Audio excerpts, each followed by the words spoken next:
I am Olivier Robin, and I will play the first movement of the Sixth Sonata of Beethoven.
good.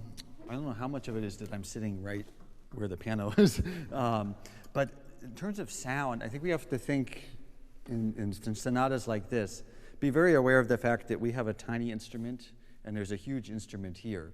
Of course, in Beethoven's time, there was a different instrument, but it's still a big contrast.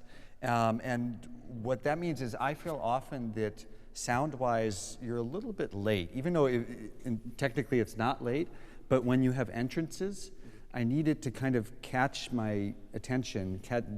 The ear has to go to your sound a little earlier. So that means a little bit anticipate your entrance just mentally, also sound-wise, that it's clear.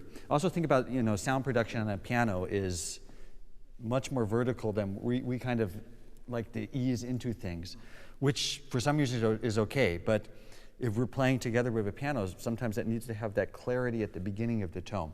From the bow, and also often from the left hand, I find the left hand a little bit late with vibrato. I would be, of course, you don't want to use a lot of vibrato in Beethoven, still ended the classical period. But the thing about the vibrato is it gives the tone resonance that helps you, have a presence with the piano. So be careful about leaving it too blank without vibrato. Even in pianissimos, like right before the return there, I would give it a little bit of that, just because that provides resonance for the sound. Maybe I move this here so we can look together. So yeah, and of course all these pianos are somewhat relative, the dynamics here. We're in a bad lage, a bad register for projection. So it needs to kind of speak very well right from the beginning there. Of course on the E string, then it's easier for the sound to go out. But in D and G, make sure you always have contact and core to the sound, even if it's accompanying. So let's try a bit from the beginning. Something like this, that you're immediately showing this entrance there.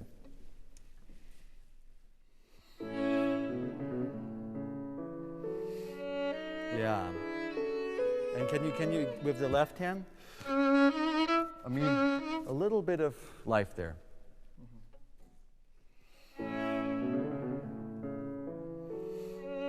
Yeah.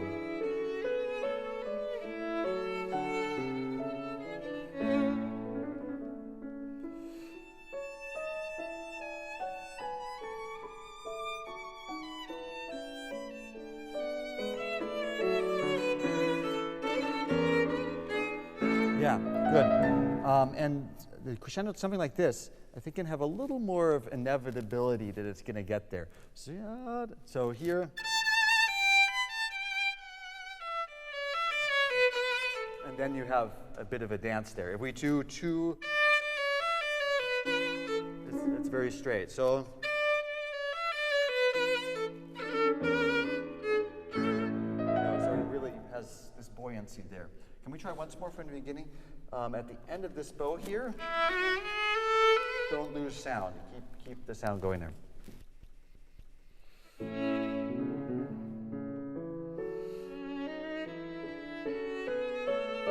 yeah.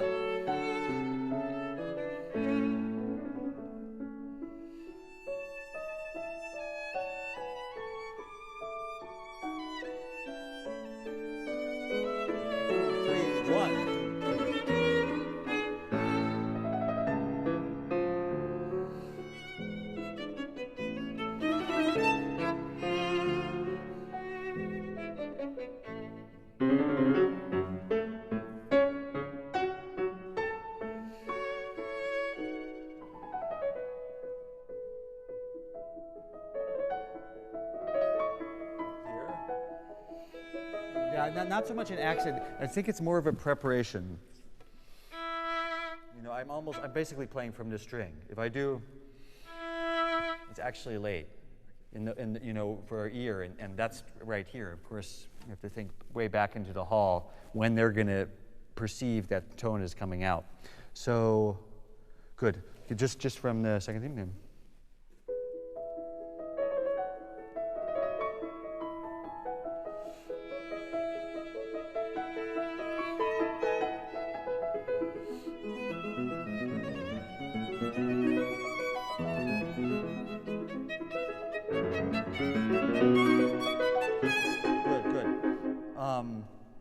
It's a tricky little theme to play here. Again, make sure the first note has good quality. And then here we have duolas, so 2 against 3. I need you to be a little more insistent against the triplets there. You play, so we really hear that conflict, even though it's technically still piano. But immediately hear a little more definition there. Can we play from your melody?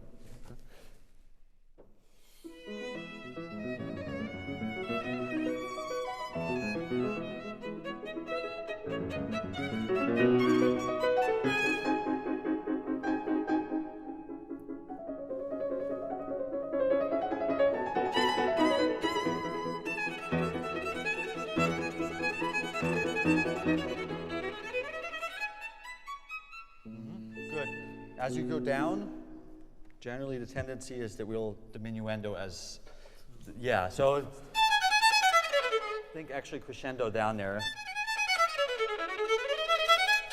And again, not too early with the decrescendo, just acoustically talking here.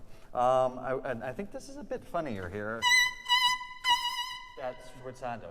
It's a little bit too nice. You know. This is finally we have something big to play, so we can enjoy it a bit more.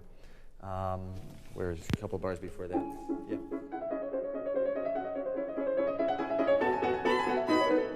Good.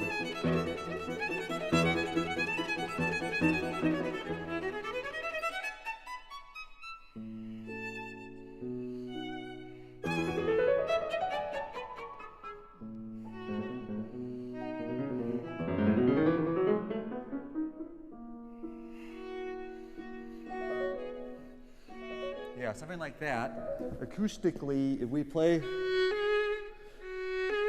we're providing a left-hand accent on the second note. But I think the phrasing is, that first note is actually more interesting. So make sure that the left hand is active there. Otherwise, we don't think about and we don't take care of the left hand there. So what happens is a completely different gesture. Yeah, and here, where are we? Again, can you try to do the same thing and not take too much time with that? And then here, maybe a little time. But don't make your life too easy in in Beethoven by giving yourself that time to make a subito or to. Often it's more effective if we have the extremity of doing it right in tempo. Can we just do here?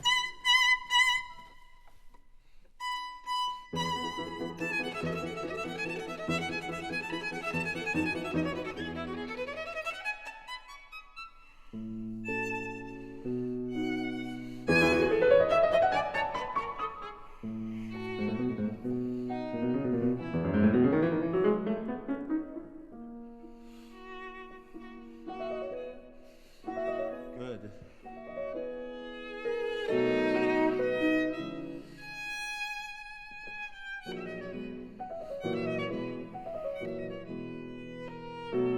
Again here.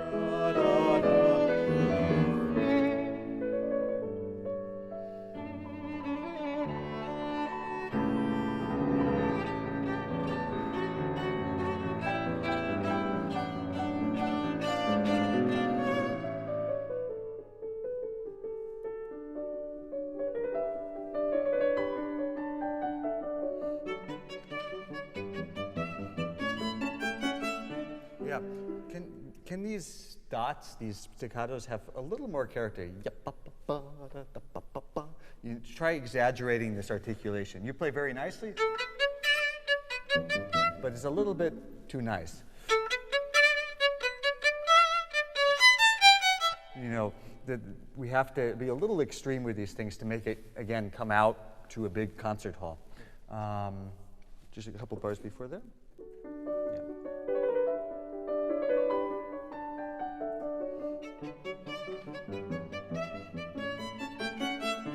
There, all the way to there. You know, practice. Because right now I hear Oh, there's going to be a piano. So, and then we've already played piano in our head, and what happens is then with the bow and with the violin, we play piano here too before it happens. So we have to train ourselves to not know that it's coming, because they don't know it's coming. Yeah. Once more, same place.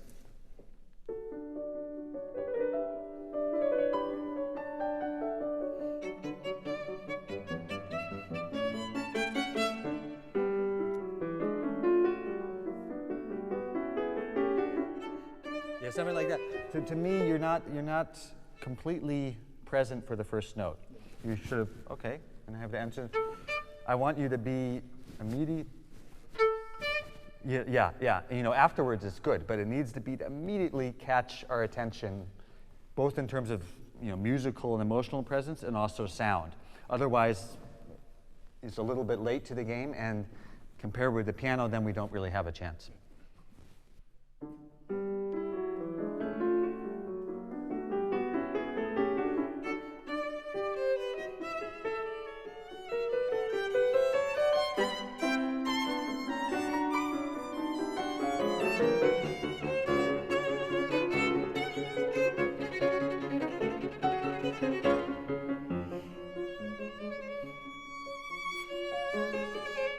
Good.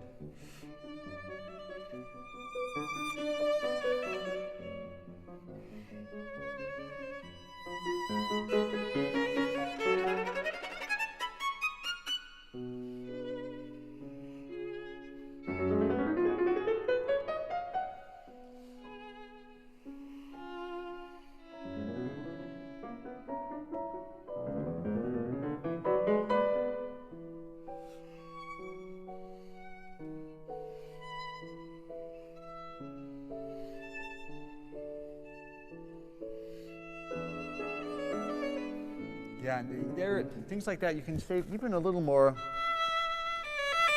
If you have more bow, we don't feel like we have to press to get that crescendo. Sometimes what we do is, oh no, I have to make crescendo, and then we get that sound. So, and the release of the bow there gives it, an emotion that if we do, it's simply a dynamic thing. And so we get more of a gesture that way. I would say the same thing with all of these here. It's good, but you could use actually less bow on the long notes, because the moving notes need that motion. If we do, it's very much from the downbeat, and we want to have a longer phrase there. Could we maybe play from 118?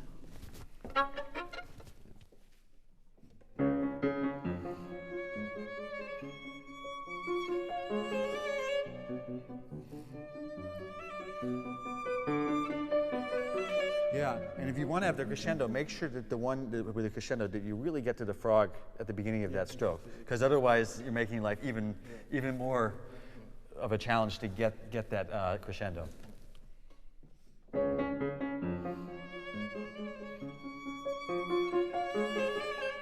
Yeah. Lots of bow here.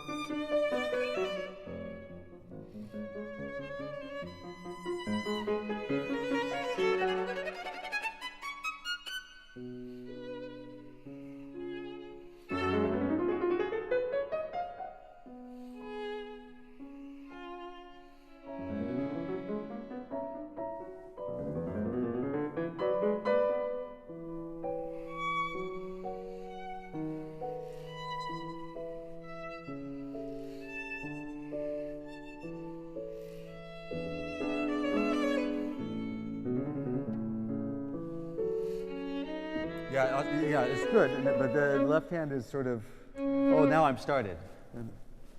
So it immediately has this feeling to it. If we do, we're just playing along.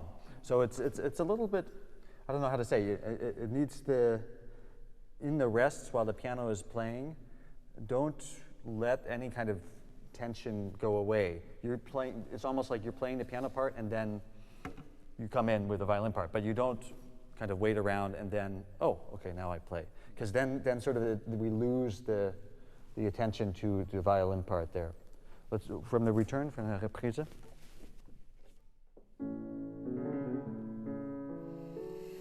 Yeah.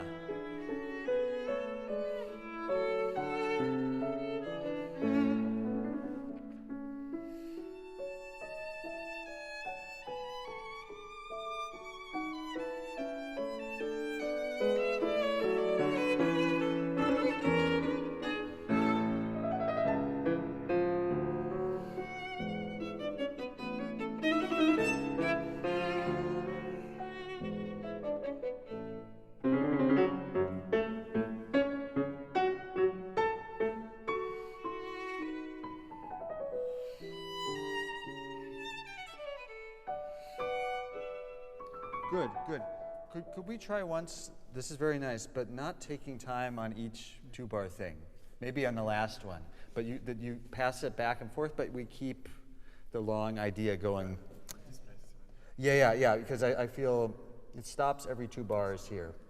I mean, of course here, sure, but we have this ping pong back and forth, and maybe only at the end you show it so much.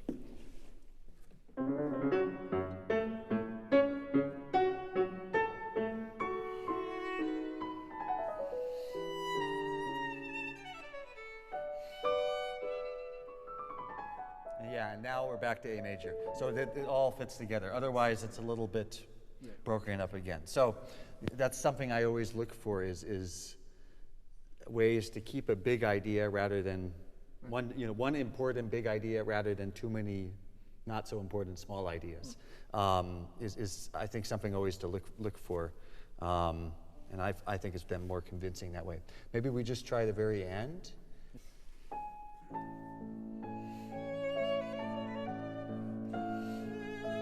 Yeah, also off the tie, yeah, but not, it's almost too late. Yeah, but a little, yeah, you know, anticipate that change a little bit. Yeah, good.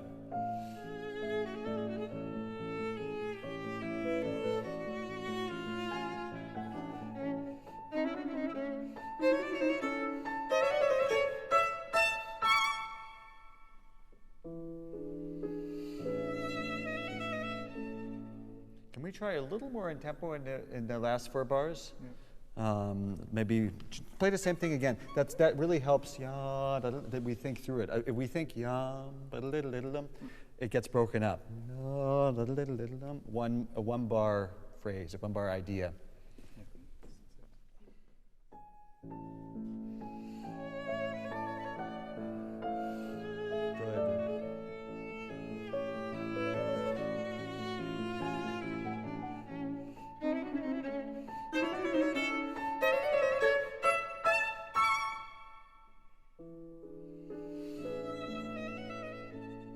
Yeah, maybe that now is exaggerated, but bum bum ba until there, yeah, and then you can take time to the last bar. But if we do bum bum bum, we've sort of, you know, I always think we've telegraphed to the audience, hey, it's the end, and we need a little bit of that surprise that boom, that's all there is there. Yeah. So think a lot about this question of acoustically how to relate to the piano.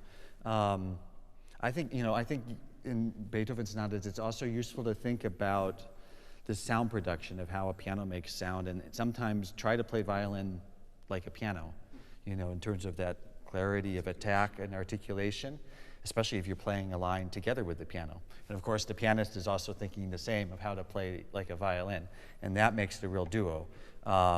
Otherwise, it's sort of an uneven battle because, you know, it's a huge instrument. The acoustic possibilities are so much more than what we can produce on a violin. So we have to make a real good profile. And a lot of that is that immediate presence with the sound, with the sound, the character, and just from you emotionally, that when you come in, you're 100% there, not on the second note, on the first note already. That is clear, and then that gives everything a little more stability in the interplay. Very good. Thank you. Thank you very much.